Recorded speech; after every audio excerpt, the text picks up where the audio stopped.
committee member of 15 Now Northwest Wisconsin, and I'm interested in seeing the minimum wage become more of a living wage like it was when I was young.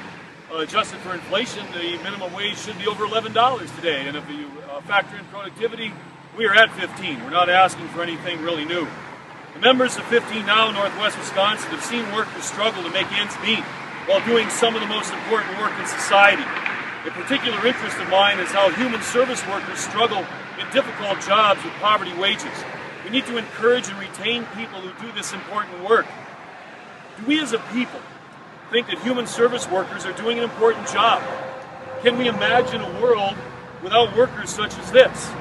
How we answer those questions says something about what we value. We have all heard people say, if low pay is an issue, why don't they get a better job? Well, I don't want these dedicated workers to get a better job.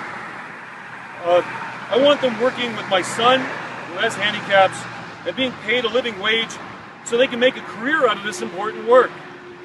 Anyone who has a family member who struggles with disabilities, like my son, knows how important good workers are to their quality of life. And consistency of care is a key component of that.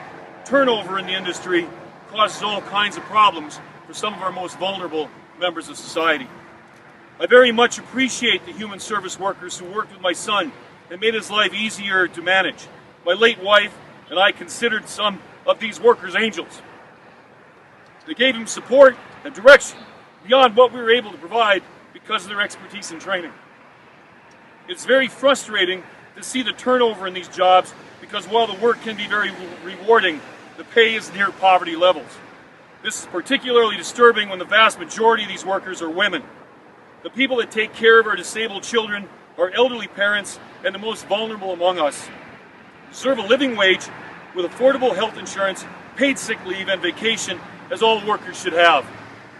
But what is truly disturbing about all this is that just a couple of months ago, Governor Walker and our state legislature decided to repeal a 100-year-old Wisconsin law that requires our state minimum wage to be a living wage. And that's just plain wrong. It's wrong for workers all over Wisconsin, it's wrong for their families, and it offends our sense of decency.